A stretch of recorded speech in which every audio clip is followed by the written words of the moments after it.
Alors, l'élément déclencheur, c'était la séparation de mes grands-parents après 62 ans de mariage. Mais les questions que je pose dans le film sont des questions que je me suis toujours posées, notamment depuis la première fois quand je suis venue en Algérie, j'avais 20 ans, donc c'était il y a une douzaine d'années, et je faisais des études d'histoire et j'étais venue avec l'université de la Sorbonne à Paris en voyage d'études, puisque j'étais spécialisée dans l'histoire des sociétés arabes contemporaines. Et donc en venant en Algérie, je me suis rendu compte que j'étais en train d'apprendre tout sur l'histoire de la colonisation française en Algérie, l'histoire contemporaine du dernier siècle, et que à la fois je savais rien de ce que mes grands-parents qui venaient de ce pays avaient vécu dans cette grande histoire. Je savais même pas à l'époque quel était le nom du village, ce qu'ils faisaient là-bas, quel était leur statut social, comment ils étaient arrivés en France, pourquoi ils sont arrivés en France, pourquoi ils sont jamais repartis, et surtout pourquoi ils m'ont jamais rien raconté. Et donc je me suis rendu compte à ce moment-là du silence intime, et plus j'avançais, plus je me suis rendu compte aussi du silence officiel, c'est-à-dire quand on grandit en France, c'est une histoire qui n'est pas du tout enseignée à l'école, ni dans la vie quotidienne, et au contraire, l'histoire de l'immigration algérienne en France est toujours traitée comme une histoire étrangère à celle de la France, alors que c'est aussi la continuation de l'histoire de 132 ans de colonisation française en Algérie, et les Algériens sont encore stigmatisés en France. Donc je me rendais compte qu'il y avait à la fois le silence intime et le silence officiel, disons, silence d'État. Et quand mes grands-parents se séparent, ce silence m'est revenu à la figure, si on peut dire ça comme ça. Et je me suis rendu compte que je savais rien de ce qu'ils avaient vécu non plus en tant que couple dans l'intime et comment ce couple a vécu dans cette grande histoire. Et c'était pour moi un moment où j'arrivais plus à avancer dans ma vie, dans la société dans laquelle je vis et même par rapport à l'Algérie. Tant que je captais pas cette histoire, et aussi au moment où ils se sont séparés, j'ai eu une énorme crainte qui était la crainte de les voir disparaître sans qu'ils puissent me transmettre leur mémoire. Et donc pendant toute la réalisation du film, j'avais cette peur qui restait en moi et cette nécessité vitale de capturer leur mémoire et de visibiliser leur mémoire.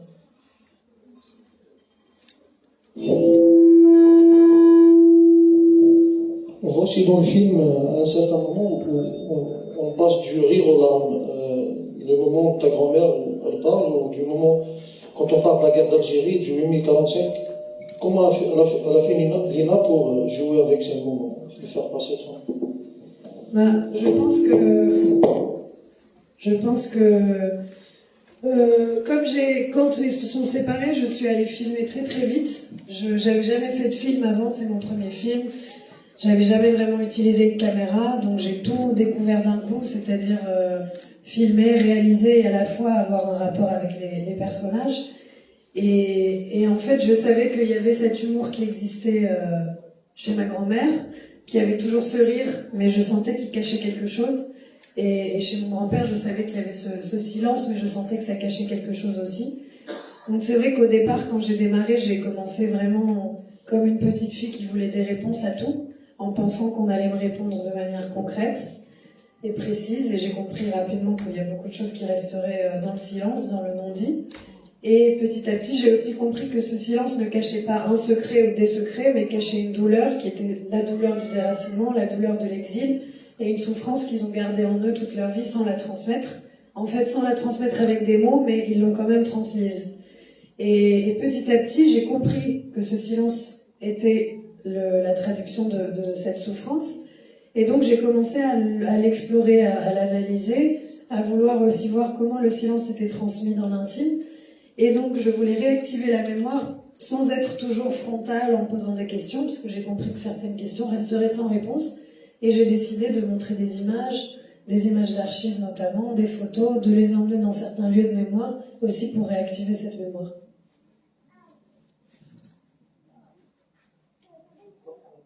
On va passer aux questions publiques.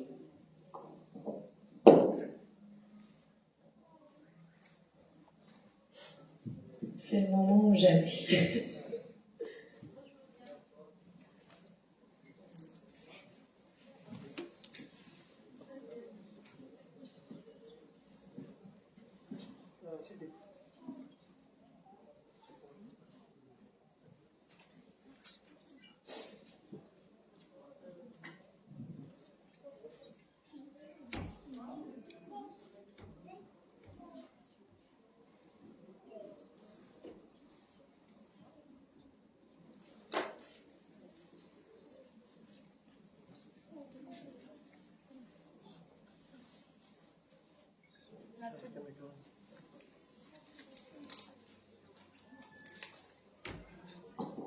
Oui, bonsoir. Merci pour ce film très émouvant. Alors moi, je le vois comme, et c'est ce qui est très intéressant, c'est la mise en mots d'une mémoire qui est taiseuse, et c'est une mémoire taiseuse notamment pour le père, et pas pour le grand-père, et pas pour la mère. La grand-mère, parce que la grand-mère, elle parle plus facilement, et elle rit facilement, notamment quand il y a des questions qui sont trop intimes ou qui la gênent. Alors moi, je voudrais juste vous poser une question. On voit donc des grands-parents, on voit votre père, qui est leur fils, et en fait, au début, je croyais qu'il était fils unique, alors qu'il a une sœur. Alors ma question, pourquoi la fille n'est pas dans le film, et pourquoi elle n'a pas été impliquée dans l'histoire de la mémoire de vos grands-parents, qui sont ses parents? Merci. Alors, mon père a plusieurs frères et sœurs. En fait, j'ai jamais pensé à filmer les frères et sœurs parce que pour moi, c'était pas un film de famille, c'était pas un film sur la famille, mais c'était un film sur la transmission. Donc au départ, je pensais pas filmer mon père, je voulais filmer simplement mes grands-parents. Et j'ai fini par filmer mon père parce que c'était un élément du puzzle de la transmission qui était incontournable. Mais pour moi, il ne s'agissait pas de faire un portrait de famille ou de comment chacun dans la famille a géré cette mémoire-là, mais c'était vraiment de réfléchir à la transmission, mes grands-parents étant la source de cette transmission, puisque ce sont eux qui sont venus. Et moi, je suis celle qui est née là où elle est née parce que eux sont venus et ont vécu une certaine histoire. Et il y a des trous de mémoire. Et donc, mon père fait partie justement de ce puzzle, de cette lignée de transmission dont j'essaye de recoller un petit peu les bouts. En fait, moi, j'ai pas pensé que c'était une histoire de famille, pas du tout. Mais ce qui m'intéressait, ce qui m'aurait intéressé, c'est de voir le point de vue d'une femme, le point de vue féminin, en fait, parce que votre père est un homme, et ça aurait été intéressant, en tous les cas, de Voilà, c'est ça, en fait. Ouais, c'est la grand-mère qui est pour moi la première que je voulais filmer au départ, qui était pour moi toujours une femme, une figure féminine très énigmatique, puisque je la voyais forte et joyeuse et riante tout le temps, tout en racontant des histoires sur sa jeunesse assez tragiques. Et finalement, je me demandais d'où lui venait cette force, elle qui pourtant n'a rien choisi dans sa vie. Donc pour moi, c'est vraiment elle, la figure féminine du film.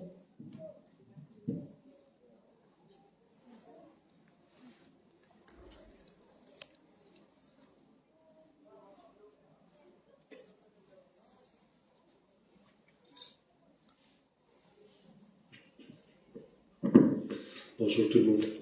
Je tiens d'abord à vous pour ce grand travail. Merci beaucoup, ça m'a remué d'un seul coup. Vu que...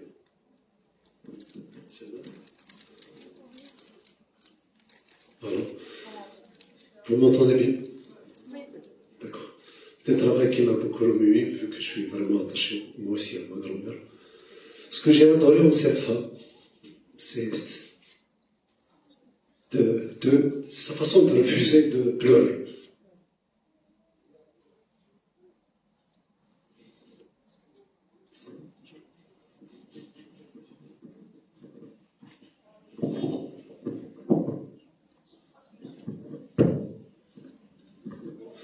Voilà, pardon. Sa façon de pleurer, en fait. Elle a refusé de pleurer. Moi, je pense que la séparation n'est pas un drame. C'était pas un drame. Il fallait s'en séparer. Parce qu'ils ont porté un poids très lourd. Il fallait lâcher prise. Et votre père avait raison. Ils ne se sont pas séparés réellement. C'était administratif. Ils ne se sont pas séparés. Voilà. Et votre père était né.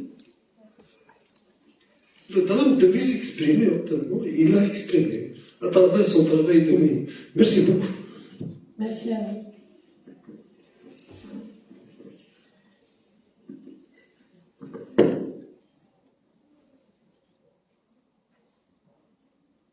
Est-ce que vous avez d'autres questions ou réactions?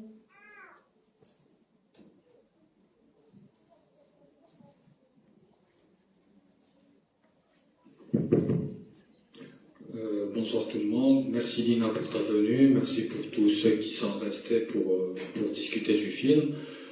J'aurais 2-3 choses peut-être à dire. La première, c'est comment es-tu passé du petit texte que tu avais écrit pour le Béjaïa Film Lab. Il y avait de la poigne, le jour où tu as pitché, le jour où tu as présenté ton projet, où tu l'as quand même assez bien défendu.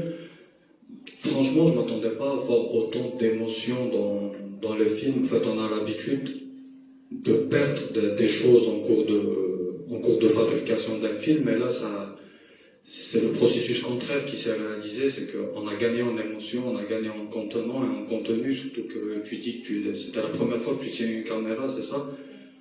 Au-delà du contenu, il y a quand même de belles choses de cinéma, il y a des beaux plans, il y a de belles choses qui sont faites.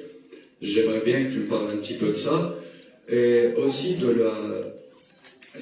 en fait, la question que je me pose, c'est comment tu as fait pour convaincre tes grands-parents de pouvoir s'ouvrir à toi de cette façon. Ton grand-père est quelqu'un qui était quand même assez réservé, qui n'avait pas une certaine, on va dire, faculté à s'ouvrir.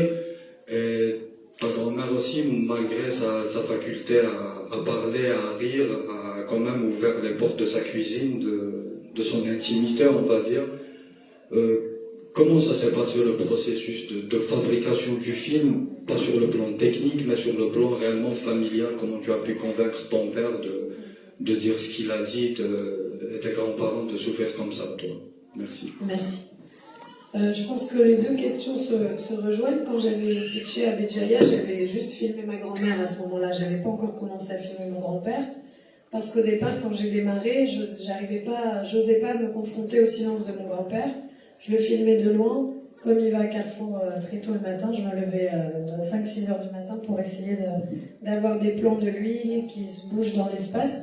Mais j'osais pas encore le questionner. Et c'est vrai que petit à petit, je me suis rendu compte que je pouvais pas parler de ma grand-mère sans parler de mon grand-père, puisque finalement, c'est deux personnes qui sont venues, qui se sont rencontrées, qui ne se sont pas choisies, qui n'ont pas non plus choisi de venir en France, puisqu'on allait chercher des travailleurs algériens dans les régions rurales, et notamment autour de Sétif, et bien sûr en Kabylie aussi. On les a mis travailler en France, ils venaient avec leurs femmes, et puis voilà, c'est des vies de non-choix, donc ils avaient quand même ça en commun. Ils avaient quand même cette douleur du déracinement en commun. Et à la fois, je trouvais intéressant de les filmer tous les deux, puisqu'ils ont tous les deux vécu l'exil de manière très différente. C'est-à-dire que même si ils ont tous les deux passé 60 ans de leur vie ensemble, venant du même endroit, arrivant au même endroit, vivant au même endroit ensemble, ils ont vécu l'exil de manière différente. C'est-à-dire que mon grand-père, lui, s'est enfermé dans son silence pour avancer, alors que ma grand-mère a réussi à trouver une forme de bonheur dans cette vie qu'elle n'a pas choisie, à travers sa sociabilité, et une force qui doit sûrement lui venir de sa propre mère, qu'elle a quittée très tôt, puisque c'est tout ce qu'elle a connu comme amour finalement. Et je pense que ça lui a donné, c'était un beaucoup d'amour qui lui a permis de transmettre ça aussi à ses enfants et d'être sociable. Et c'est vrai que j'ai filmé pendant 3 ans en ayant dès le départ en tête que c'était pas juste l'histoire de ce couple, c'était pas juste l'histoire de ces immigrés-là, mais que c'était une histoire aussi commune à beaucoup. Et je voulais voir comment l'histoire intime s'imbriquait à l'histoire collective, et comment ce destin collectif non choisi, comment un couple pris dans un destin collectif et politique, comment ce destin a influencé le plus intime chez nous. C'est-à-dire que ce qui leur est arrivé s'est transmis à mon père et s'est transmis à moi aussi. Même si c'est le silence qu'on m'a transmis, c'est quand même quelque chose, puisque j'ai grandi toute ma vie en pensant que j'avais des grands-parents sans histoire, terriblement silencieux. Et en fait, c'est pas juste des taiseux, c'est des gens qui ont été mis sous silence, de par la situation politique dans laquelle ils ont évolué, ils ont grandi, notamment leur arrivée en France, puisqu'ils étaient sujets français et non citoyens, et que ça aussi, la question du retour ou du non-retour, n'est pas toujours un choix. Et quand j'ai commencé à filmer, il n'y avait pas vraiment j'ai pas vraiment eu de discussion avec ma famille, puisqu'on discute pas beaucoup. Mais ça s'est fait assez naturellement, c'est-à-dire que ma grand-mère, je lui ai dit, bon, je vais venir te filmer, je vais te poser des questions sur ta vie, sur ton expérience. Elle a rigolé, elle était un peu gênée, elle m'a dit, moi, du moment que tu passes du temps avec moi, je suis très contente. Donc je savais, avant de venir filmer, qu'il y avait quand même un amour et qu'elle m'accueillerait. Et pareil pour mon père, il était un peu réticent au début parce qu'il est comédien en plus, donc il se réfugie derrière des rôles. Mais il m'a jamais empêché, c'est-à-dire qu'il m'a toujours soutenu. Il me demandait mais qu'est-ce que tu vas filmer exactement, mais il m'a toujours aidé. Même il venait avec moi à Thiers, il me conduisait parce que j'avais pas de voiture. Il m'amenait d'un endroit à l'autre et c'est comme ça que j'ai commencé à le filmer aussi. Et mon grand-père, les premières semaines, il répondait pas trop à mes questions, mais il m'a jamais rejeté, c'est-à-dire qu'il m'a toujours accepté quand je venais chez lui ou quand je m'asseyais à côté de lui et je le filmais de loin. Il était pareil avec ou sans caméra, c'est-à-dire que de toute manière, il me prêtait jamais beaucoup d'attention, donc avec ou sans caméra, c'était pareil. Et puis au bout d'un moment, je lui ai expliqué que c'était mon travail, que je voulais faire un film. Et puis il commençait à me dire fais attention à tes outils en me parlant de ma caméra, donc il commençait à prendre conscience de l'importance, le fait qu'il dise ça, lui qui est un ouvrier, il a pris conscience de l'importance de ce que je faisais. Il a associé la caméra à des outils, donc il a compris que c'était un travail. Et puis petit à petit, il a fini par s'ouvrir. Mais tout s'est fait vraiment dans la douceur, aussi parce que je suis revenue pendant 3 ans. Je ne suis pas allée une fois en posant plein de questions et en repartant. Des fois, je posais les mêmes questions une dizaine de fois, plusieurs jours de suite, jusqu'à ce qu'on me réponde à un moment une bribe de quelque chose qui souvent était des révélations très fortes.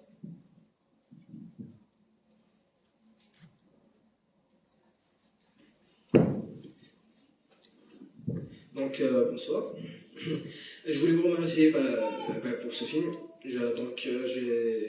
Quand on a présenté le film, on m'a dit qu'il était un documentaire, donc je m'attendais à quelque chose d'assez platonique. On a fini avec quelque chose d'assez émouvant, d'assez familial, d'assez chaleureux, etc. Donc, déjà, merci. Aussi, dans le film, on a vu que la question où est-ce que le grand-père voulait être enterré n'a jamais été répondue. C'est peut-être quelque chose, la question est peut-être assez indiscrète, je vous demande pardon, mais si vous pouvez nous répondre à cette question, ce serait aimable de votre part. Et merci. Merci. Alors mon grand-père malheureusement est décédé à la fin du tournage, donc il n'a pas pu voir le film, c'est pour ça qu'il y a une pancarte en sa mémoire, parce que j'étais en train de terminer le film quand il est parti, et il a été enterré en France, comme il l'avait demandé. C'est pas moi qui lui ai posé la question, parce que j'ai pas osé. Mais voilà, quelqu'un d'autre de la famille lui a demandé. Bonsoir tout le monde. Merci Léna pour votre partage, c'est-à-dire parce qu'en fait je trouve que c'est un film, bien que je le trouve un peu intime, je ne parle pas de la famille, mais de votre personne. C'est-à-dire, pour moi c'est un film c'est-à-dire le partage dont je parle. Je suppose, même ici dans la salle, beaucoup de gens, c'est-à-dire peuvent s'identifier, se reconnaître dans des parents, des grands-parents comme ça, c'est-à-dire où le silence parle tout le temps, même s'ils ne parlent pas, mais c'est un silence qui crée des fois les tampons dans leur silence. Et même votre grand-mère, comme beaucoup de grand-mères, moi ça me rappelle des grand-mères, je veux dire des femmes de notre famille qui sont exactement comme elles. C'est-à-dire qu'ils tournent leur douleur en dérisant, en faisant des reculs, où ils pleurent en riant, ils arrivent à rire en pleurant. C'est-à-dire, c'est un peu du tragicomique. Mais ce que vous avez abordé votre démarche, en fait, moi j'aurais préféré que ça soit pas seulement par rapport à l'immigration. Je trouve que c'est une quête explorative par rapport à un certain pont, c'est-à-dire de votre vécu, vous-même en tant que personne, qui sont restés sans réponse, etc. Ça, c'est un peu le cas de beaucoup d'enfants d'immigrés ou issus de l'immigration en France. Donc, je crois que c'est un truc thérapeutique pour vous et thérapeutique pour beaucoup de gens. Hein. C'est votre film, je crois qu'il va être accueilli, surtout les familles d'immigrés, etc. Parce qu'on a 2 types d'immigration, c'est-à-dire qu'ils n'ont jamais choisi leur destin, ou ils n'étaient pas maîtres de leur décision. Donc ils se retrouvent dans un sort, c'est-à-dire décidé complètement par les autres. Quand votre grand-père parle ils nous ont trahis, sont malins, etc. Moi je le fais, c'est-à-dire au capitaliste, avec délocalisation et ainsi de suite. Donc il nous a utilisés, nous a exploités, après ils sont partis, sont donnés des nouvelles, comme Clermont-Ferrand chez Michelin ou d'autres, c'est-à-dire des entreprises, des fois régionales, même nationales, un capitalisme régional ou national qui se donne dans les multinationales, ils sont partis délocalisation. Mais votre grand-père, le seul moment où je le voyais parler, était tout content. Je parle du mythe, votre père l'avait dit, c'était quand vous avez reçu une information que vous êtes parti au bled, vous avez cherché, etc. Et racontez ça avec ferveur, avec joie, etc. C'est comme si, à travers sa petite fille, il a pu faire un pèlerinage, revenir à travers vous. Je l'ai vu, il était heureux, il était pas du tout silencieux, je veux dire. Donc, votre fille a deux types. Parce qu'il y a ceux qui ont fait les regroupements, le choix, pas forcément un choix de regroupement familial en France. Il y a d'autres qui ont vécu en célibataire, je veux dire, ils ont vécu dans les foyers, etc., tout en laissant leur famille ici. Donc les deux, je veux dire, prototypes d'immigrés qui étaient partis en France, les deux, je crois qu'ils se rejoignent vers la fin du par un échec. Ils sont, parce qu'il y a, au fait, le mythe de l'éternel retour, beaucoup d'immigrés de cette génération, d'abord, c'est-à-dire si on essaie de constater globalement, ils sont restés, même ceux qui étaient dans les bidonvilles après HLM, ils se sont jamais dit, même ils ont un peu de moyens pour acheter, à devenir propriétaires. Ils ont commencé à acheter des maisons, des pavillons, tout à fait récemment dans l'histoire. Au fait, ils ont vécu dans ce mythe de l'éternel retour. Les deux, ils se rejoignaient parce qu'ils sont vie, l'un sont vie le statut de l'autre. Moi, j'ai eu l'occasion de discuter avec, dans les foyers, ou des gens qui ont fait qui vivent avec leur famille, leur groupement familial. Leur déception, c'est que c'est comme par la fin de leur vie, un échec total. En un. Donc, ceux qui sont restés en célibataire, ils se disent, enfin, on retourne au pays, on retrouve nos familles, nos enfants. Ils ne se rendent pas compte qu'après 40 ans, 50 ans de vie en solitaire dans les foyers, ils arrivent ici, ça c'est plus leur famille. Et beaucoup d'entre eux ont fait le choix, après 45 ans de tentative, de retourner vivre et mourir même dans les foyers. Les autres aussi, parce qu'ils veulent, beaucoup de gens ont construit des maisons comme votre grand-père, c'est-à-dire beaucoup de gens qui ont construit des maisons ici, en privant même leurs enfants de beaucoup de choses pour faire des construire ici au bled. Vers la fin, leurs enfants ne reviennent pas. Ils ont construit des châteaux des fois, sans pouvoir qu'ils sont restés vides ou que d'autres profitent.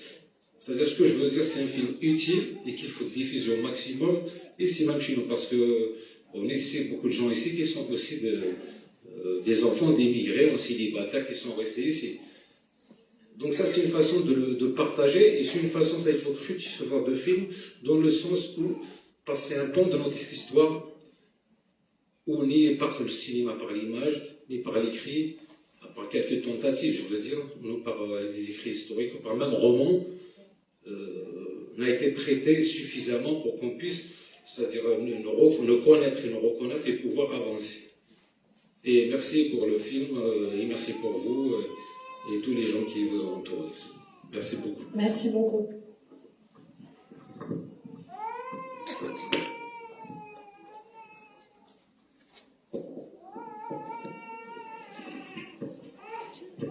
Bonsoir. Salam alaikum. Salam alaikum. Bon, je vous souhaite la bienvenue à Bougie. Je suppose que c'est la première fois pour vous. Deuxième. Un deuxième. Donc, ouais. Donc déjà, je suis passé par là au hasard. C'était pas prévu. C'est juste, je suis rentré juste pour parler à mes enfants c'est quoi le cinéma et tout. J'étais un peu pris par le film déjà. Et ça m'a plu. Et en conclusion, je vais dire que ce que l'Algérie a appris en, on va dire, 17 ans à vos grands-parents, la France leur a pris en 72 ans de mariage, je crois. Je dirais que ils ont vécu une acculturation, ils ont vécu un déracinement. L'Algérie, alors, c'était un tabou pour eux.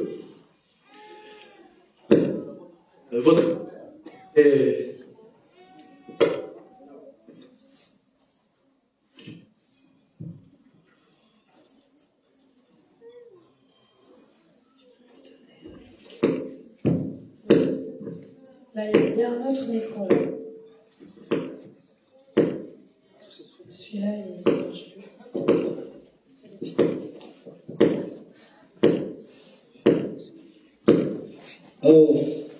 Je m'excuse.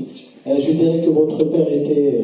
je ne vais pas dire qu'il était intermédiaire entre vous et vos grands-parents.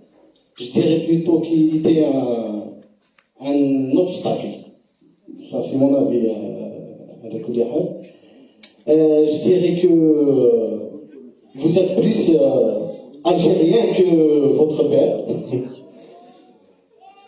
Vos grands-parents, j'ai pas compris pourquoi ils se sont pas retournés en Algérie, vu que à chaque fois, on dirait ton père qu'il y a quelque chose qui l'a empêché, mais c'est pas la France, parce que je voyais en lui que s'était pas adapté au mode de vie français. Déjà premièrement, quand il lui a posé la question sur Noël, il n'a pas digéré ça. Votre mère, grand-père, plutôt, vous lui avez posé la question sur la religion. Voilà, pas la question sur c'est elle qui a évoqué l'éducation et tout. Elle voulait les éduquer en tant que leur inculquer des valeurs religieuses et tout. Elle a dit que j'ai pas réussi. Là, votre comparé, moi un peu, je l'ai compris. J'ai compris votre grand-mère. Déjà, elle a fait un geste. J'ai vu à peu près pourquoi. Et pour vous, je dirais que vous êtes plus... vous avez cherché beaucoup plus à comprendre c'est quoi être algérien. Et c'est quoi... en même temps, je sais que vous voulez vous rapprocher beaucoup plus de l'Algérie. Ça, et ma question, pourquoi le titre Leur Algérie? Voilà. Merci. Je vais juste réagir à ce que vous avez dit. Je pense pas que je sois plus algérienne que mon père. Je pense que c'est une question de génération. Pour la génération de mon père qui est né en 1957, donc encore à l'époque de la colonisation française, il est né en France. Voir ses parents, en fait, lui, il a vu de la souffrance, c'est-à-dire au quotidien. Moi, je l'ai pas vu, je l'ai pas vécu. On me l'a transmis par le silence. Donc lui, il la voyait au quotidien, et c'était très dur pour lui, pour un enfant qui entend « ce n'est pas chez toi, on va retourner chez nous », de voir cette souffrance et tout ce sacrifice que ses grands-parents ont dû faire pour offrir la vie qu'il avait, et à la fois de voir que finalement il ne retourne jamais, mais personne ne lui explique pourquoi, personne ne lui explique non plus pourquoi ils étaient là, puisqu'il faut se rappeler qu'au contexte, dans le contexte de l'époque, on ne parlait pas de ce qui se passait en Algérie, même en France on ne disait pas la guerre d'Algérie, les événements d'Algérie. Tous les immigrés étaient discrets, devaient se faire le plus discret possible, étaient dans la peur aussi quand ils participaient à la libération, à la peur de l'arrestation, la peur de beaucoup de choses. Donc il y avait cette forme de discrétion imposée, forcée, de mise sous silence. Donc mon père a grandi avec ça dans son quotidien, donc je pense qu'il a dû se construire avec une carapace aussi pour survivre à ça. Et moi, la chance que j'ai eue, le privilège que j'ai eu, c'est d'être la génération suivante, qui a plus de distance, et qui peut aller chercher cette histoire, parce que j'ai pas vécu cette souffrance en premier lieu. Et moi, en faisant ce film, je cherche justement, ça rejoint votre question sur le titre, pour trouver mon Algérie, je cherche leur Algérie. C'est-à-dire, j'ai besoin de comprendre qu'est-ce qui reste de l'Algérie, quel est leur lien à l'Algérie, pour pouvoir créer le mien à partir de ça. Puisqu'ils ont quitté une Algérie qui aujourd'hui n'existe plus. Moi, quand je vais dans l'Algérie d'aujourd'hui, si je connais pas l'Algérie qu'ils ont quittée, j'arrive pas à trouver ma place. J'ai besoin de me reconnecter entre ce passé et ce présent, aussi pour comprendre pourquoi je suis née là où je suis née. Qu'est-ce qui fait que je suis née en France? C'est pas par hasard, c'est la continuité de toute une histoire, aussi de gens qui ont fait un sacrifice à un certain moment pour que leurs enfants, parce que c'était imposé, et puis ensuite qui ne sont pas la question de vous n'avez pas compris pourquoi ils ne sont pas repartis. Je pense qu'il n'y a pas une réponse, c'est-à-dire c'est une multiplicité de facteurs. Déjà, il y a le facteur économique, c'est-à-dire que pour beaucoup des immigrés de l'époque, ils travaillaient au noir et ils cotisaient à un moment quand ils commençaient à cotiser en France. S'ils repartaient au pays, ils perdaient une partie de leur cotisation, donc ils n'avaient plus de droits sociaux. Et c'est ce que dit mon grand-père dans le film quand il dit quand tu as fait ton social ici, tu peux plus partir. C'est vraiment la question des... Et ça, on le voit avec beaucoup de Chibani aujourd'hui qui sont encore en France, qui ne peuvent pas repartir et qui sont encore en train d'essayer de justifier leurs heures de travail pour arriver à toucher leur retraite et pouvoir en profiter ailleurs. Et je pense qu'il y a aussi la question du déracinement.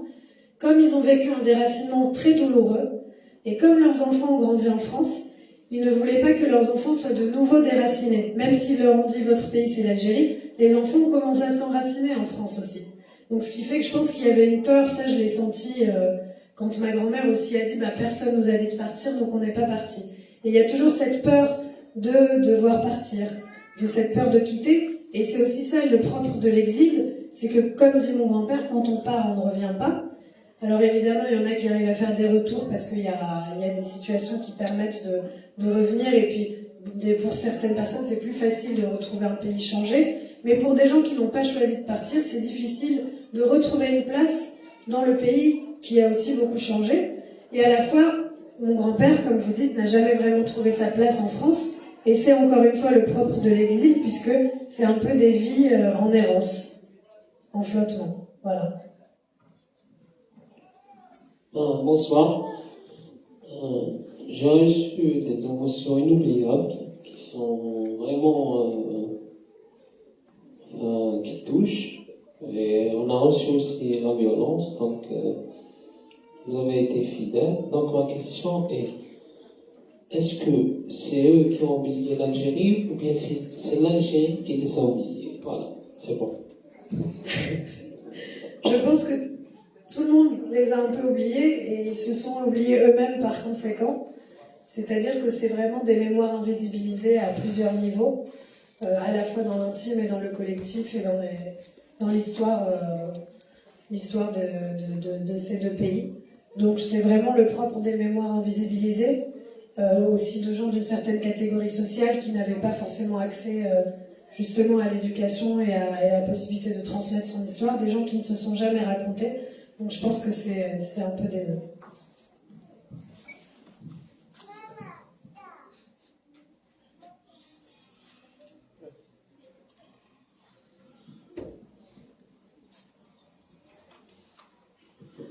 Merci. D'abord, je voulais poser une question sur la construction de votre film parce que c'est quelque chose qui m'intéresse et qui m'a beaucoup intéressé dans le cheminement du récit. En fait, à un moment donné, j'ai été un peu troublé parce que vous avez commencé la présentation en disant que c'est une histoire de séparation. Et je ne l'ai pas vu, en fait, dans le film. Pas du tout. Parce que c'est un peu l'histoire de couples qui ne se sont pas choisis et qui ont pris l'habitude de vivre ensemble et peut-être de s'accepter. Et il y a deux images peut-être qui renvoient ça. C'est quand votre grand-père un petit peu demandait le sucre et comment elle prenait soin de lui. Et au moment où votre père demandait à votre grand-père est-ce qu'il était content, et elle riait. Donc, je ne l'ai pas vu. Donc, ma première question, est-ce que c'était une façon de présenter la chose ou de présenter peut-être la condition de couple de cette génération-là? Puis, dans ce récit, qui était enrobé tantôt de silence du grand-père et des éclats de rire de la grand-mère qui cachait beaucoup de choses, vous l'avez dit, on a vu quelque chose, et ce qui m'a intéressé, c'est le travail que vous avez fait. C'est là ma question, parce que dans le récit, celui de la grand-mère, il parlait beaucoup plus d'une condition familiale, d'une femme qui n'a pas choisi son mari, qui l'a découvert le jour du mariage, et qui a vécu avec lui et tout. Et le récit de votre grand-père, c'était la condition d'une société, c'était la France. Et je pose la question, est-ce que c'était un acte délibéré de votre part? Est-ce que c'était écrit ou du moins est-ce que c'était orienté? Parce que des fois, peut-être, je me disais, peut-être qu'il y a des questions qui ne sont pas passées et qu'on voit juste des réponses. Et troisième question. Je vais juste répondre à ça parce que j'ai peur de l'oublier. en fait, la séparation était l'élément déclencheur. Moi, quand j'ai commencé à filmer, je voulais comprendre aussi pourquoi ils se séparaient. Mais automatiquement, quand je posais la question de la séparation, on me renvoyait à l'Algérie et à la première séparation qu'ils ont vécue, c'est-à-dire la séparation avec la terre natale et les parents. Et à chaque fois que j'essayais d'explorer cette histoire intime, on me renvoyait à cette grande histoire. Donc automatiquement, j'ai compris que cette séparation n'était pas qu'une séparation intime, mais était la conséquence d'une suite de séparations qu'ils ont vécues toute leur vie. Et en fait, j'ai compris que c'est pas cette séparation intime qui m'intéresse, mais c'est cet ensemble de séparations qui marquent leur trajectoire de vie. Et c'est intéressant la question que vous posez. Justement, moi, j'ai essayé de poser à mon grand-père aussi des questions intimes sur la condition familiale. Et j'ai essayé de poser à ma grand-mère des questions sur la société, sur la guerre, justement. Et en fait, elle pouvait pas m'en parler, puisqu'elle elle a évolué dans un espace intime. Alors que lui ne parlait pas d'intimité, puisqu'il s'est enfermé. Il a évolué au front, c'est-à-dire dans les usines et dans la violence de cette société coloniale et raciste et sortie de guerre. Et donc finalement, c'est aussi pour ça que j'ai choisi par exemple de montrer les images d'archives du 8 mai 45 à ma grand-mère. Parce qu'en fait, elle n'arrivait pas à me parler de la guerre, elle n'arrivait pas à me parler de la politique. Et je comprenais pas pourquoi elle n'arrivait pas à m'en parler, puisqu'elle a aussi grandi là-bas. Mon grand-père, je comprenais que lui, c'était un traumatisme, qu'il voulait pas en parler, puis il a fini par me lâcher quelques bribes, mais elle me disait rien. Je sais pas, je me souviens pas, je sais pas, je sais plus. Et donc en lui montrant les images, je me suis rendu compte que c'est pas qu'elle ne sait pas ou qu'elle ne sait plus, c'est qu'elle fait partie de ces gens qui ont été dépossédés de leur propre histoire. Et c'est le propre de la colonisation, ce n'est pas que territorial, ce n'est pas qu'économique, mais c'est complètement psychologique, c'est aussi identitaire, c'est-à-dire que des gens ont été dépossédés de leur propre histoire. Et elle, qui n'a pas été à l'école, qui n'avait pas accès aux informations, comme beaucoup de gens à l'époque, comme on l'a vu, ne savait pas vraiment ce qui se passait, elle sentait. Et malgré tout ça, ce que j'ai trouvé très fort dans son témoignage, et qui m'a beaucoup marqué, c'est que même si elle ne savait pas, elle sentait quelque chose, c'est-à-dire qu'elle sentait qu'elle était algérienne, alors que cette identité était interdite à l'époque, qu'il y avait des drapeaux français partout, que l'administration était en français, mais ce que sa mère lui a transmis a été tellement fort, et je trouve que ça raconte beaucoup aussi de l'identité, de la façon dont on se trouve sa place dans ce monde, au-delà des frontières politiques et administratives.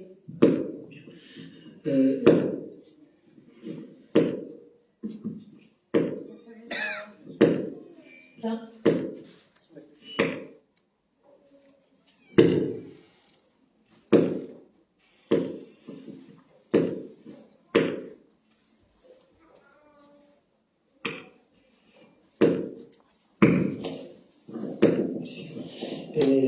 Ma dernière question, sur le fait que votre grand-père justement ne parlait pas, et combien même vous avez essayé, peut-être votre père essayé d'arracher un compliment, ne serait-ce qu'est-ce que tu étais fier ou tu es fier de moi, pas du tout, il disait que je le sois ou pas, que je le dise ou pas, ça ne change absolument rien du tout.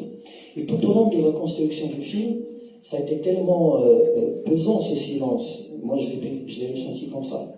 Jusqu'au moment, et c'est là ma question aussi, jusqu'au moment où il parle, vous avez pu arracher un sourire quand vous lui avez montré la photo du village, et au moment où il commençait à parler, on sentait cette fierté. Quand il disait, elle est partie, elle y était, et elle a vu, elle a fait, vous voyez, donc elle avait les souhaits d'homme.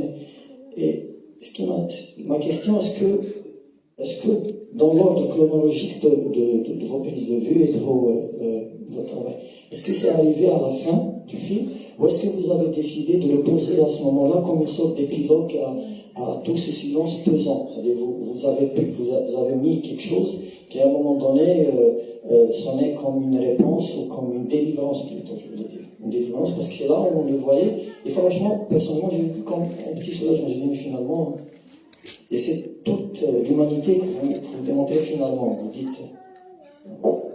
Merci. Justement, rien de tout ça n'était prévu, c'est-à-dire qu'au départ, je ne pensais pas filmer en Algérie, puisque pour moi, le film était vraiment sur leur quotidien, leur réalité dans l'exil, et donc je voulais marquer aussi la distance qui s'était creusée entre eux et le village natal, justement.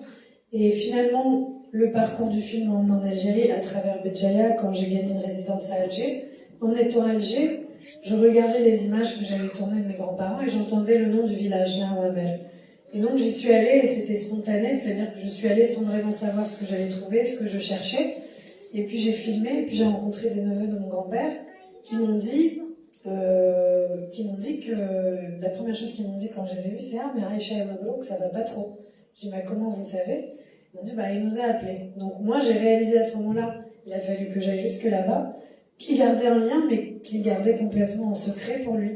Et en fait, c'est à ce moment-là que je me suis dit « Mais il faut que je lui dise que je suis allée là-bas ». Et quand je suis revenue en France, je lui ai dit plusieurs fois, il réagissait pas. Donc je me suis dit, bon, bah, finalement, ça n'a rien apporté, ça ne nous a pas connectés. Et c'est vraiment dans sa tête, c'est quelque chose qu'il a mis dans un coin de sa tête et qu'il ne veut pas partager avec nous. Et puis un jour, au bout d'un moment, quand j'allais l'interroger, j'essayais de lui poser des questions encore sur l'art Wamel. Justement, tu te rappelles de l'art Wamel?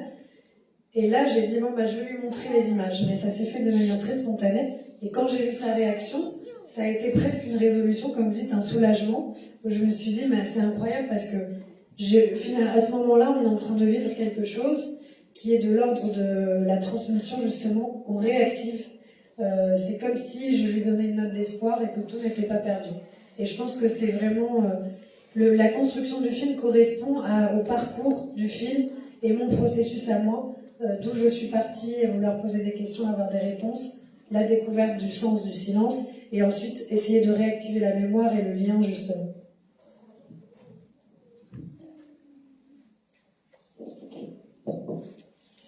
Bonsoir madame, je vous remercie beaucoup pour ce film. C'est une découverte et je crois que c'est une première par rapport à l'histoire. Et je pense qu'aujourd'hui, un peu dans le contexte des relations algéro-françaises qui sont un peu tendues ces jours-ci sur le plan politique, ce film il vient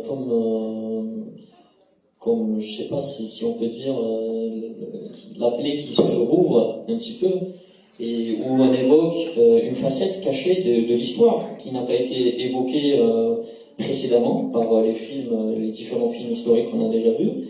C'est celle des exilés en France, enfin des exilés, des immigrés algériens qui sont partis travailler et qui sont jamais revenus, hein, mais qui gardaient toujours cette Algérie en eux-mêmes. Donc mes questions sont les suivantes.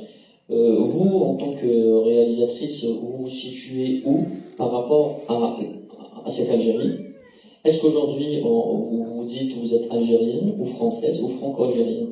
Donc déjà, ça, c'est la première question. Et puis, quelle est votre synthèse mémorielle puisque l'histoire algérienne, elle n'est pas fiablement racontée en France. Avec ce recul, avec ce film que vous avez fait, et j'imagine que vous vous êtes documenté beaucoup sur l'histoire, donc qu'est-ce que vous en pensez sur l'histoire enseignée en France et ce qu'on raconte aux enfants, aux Algériens qui sont nés en France? Et puis, un truc plus technique, comment vous prévoyez de promouvoir ce film et de vulgariser, parce que je pense que aujourd'hui c'est très important. Est-ce que vous envisagez d'aller plus loin et pourquoi pas peut-être évoquer d'autres histoires dans ce même sens, ou aller encore plus profondément dans les choses? Parce que je crois que ça c'est un peu la partie qu'on voit de l'iceberg, mais la douleur elle est très très profonde. On connaît beaucoup de familles qui vivent cet exil, cette douleur profonde, et aujourd'hui, chacun de nous ici, je pense qu'il a cette partie dans sa famille, en tout cas dans son entourage. Merci beaucoup. Merci. Alors, je vais essayer de rien oublier. Déjà, par rapport à la première question, moi, je suis née en France d'un père algérien né en Auvergne et d'une mère palestinienne. Donc, au niveau de l'identité, c'est un peu plus complexe. Donc justement, c'est une question que qui m'a toujours déplu, la question est-ce que vous êtes française, est-ce que vous êtes algérienne, puisque j'avais l'impression que si je répondais quelque chose, je devais enlever une partie de moi-même. Et donc je ne réponds plus. Je suis toutes ces choses, et c'est ce que j'ai compris aussi en faisant ce film. Et je travaille sur un autre projet, ça rejoint votre autre question justement, mon second projet documentaire qui est sur l'histoire de la famille de ma mère en Galilée, qui vient d'une famille de 8 sœurs. Et donc c'est l'histoire de la transmission de la mémoire à travers les femmes.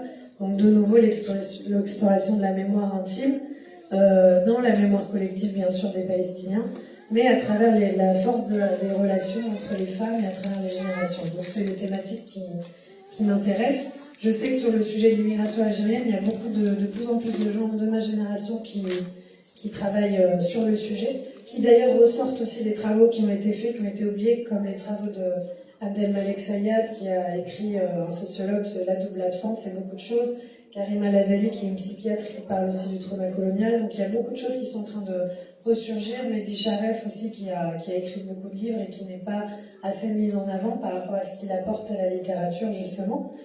Mais déjà, le film est sorti en France en octobre et il y a eu une très très belle réception.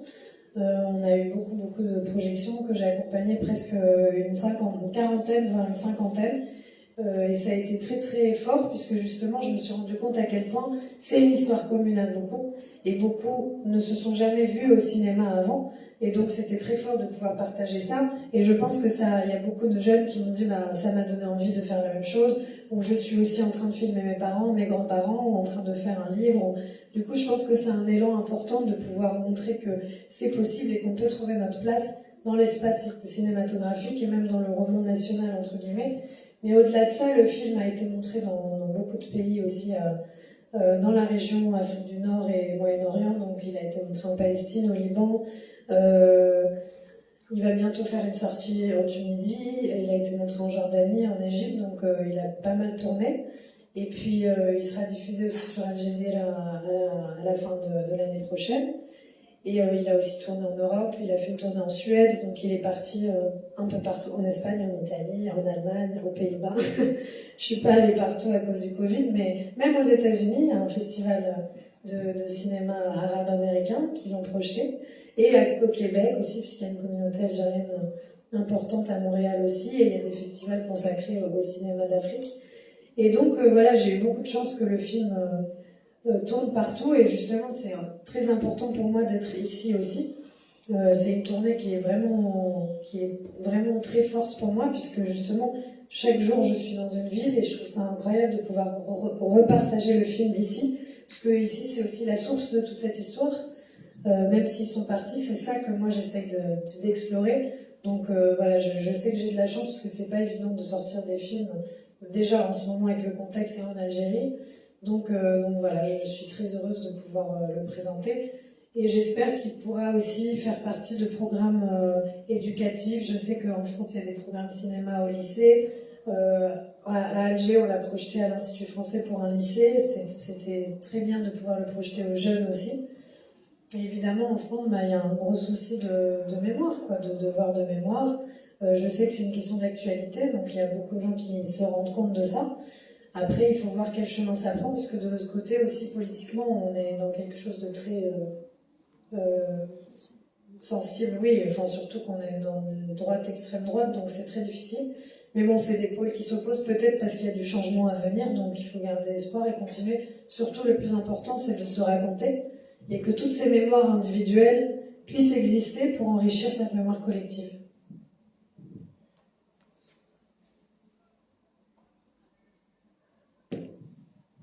Je pense qu'on va...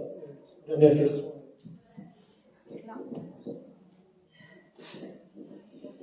Je tiens à vous féliciter, à vous remercier. Ça m'a vraiment touchée. Merci.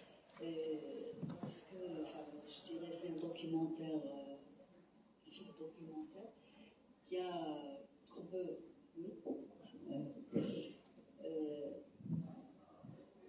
comment dirais-je, c'est émouvant.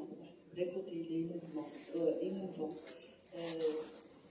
Ça touche un peu l'histoire. C'est pas un peu ça, c'est le résultat. On appelle ça.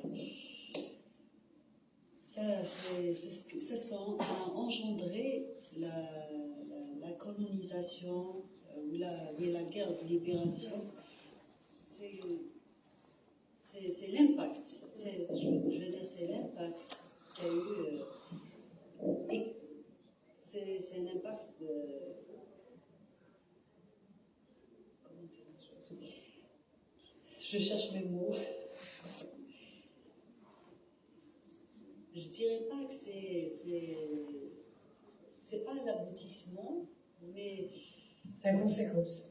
Voilà, c'est les conséquences d'une guerre, d'une colonisation qui fait que voilà, c'est des générations, c'est des gens comme votre grand-mère et votre grand-père, je dirais, c'est des millions de gens, des milliers de personnes qui ont subi ce que vos grands-parents ont subi. On souhaiterait qu'il n'y aurait plus de guerre pour qu'il n'y ait pas aussi de mal, parce qu'en réalité, c'est des personnes qui ont vraiment souffert et qui ont souffert silencieusement. Quand je vois votre grand-mère qui dansait, elle préparait la fête et tout, pour moi, c'est une femme très costaud qui... elle souffre à l'intérieur, malgré elle rigole, malgré elle pleure et tout. Elle n'arrive même pas à trouver les mots et à s'exprimer. Elle refoule toutes les émotions à donc elle ne s'exprime pas. Et je vous dirais que les Algériens, pratiquement, ils sont tous comme ça. On a du mal à exprimer nos émotions ou là, dire... moi je dirais c'est typique aux Algériennes et aux Algériens. Même le grand-père. Moi, le grand-père, il m'a vraiment touchée parce que là, il est dans sa bulle, il n'exprime pas ni sa joie, ni sa tristesse, il s'enferme sur lui-même et c'est Moi, je tiens vraiment à vous féliciter, à vous remercier. Je vous souhaite, je souhaiterais vraiment vous voir sur de très grands écrans. Et merci. Une belle réussite, Inch'Allah. Merci beaucoup. Merci.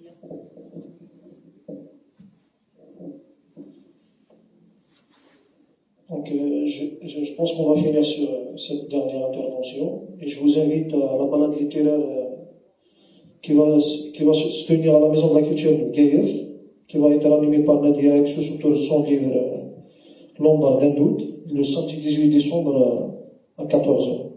Encore merci d'être resté. Et j'ai cité la Maison de la Culture. Donc merci d'être resté. Je remercie d'être resté et d'avoir répondu aux questions et aux interventions des personnes. Beaucoup. Merci et bonne continuation à l'association Projecteur et merci à Faudé. Merci.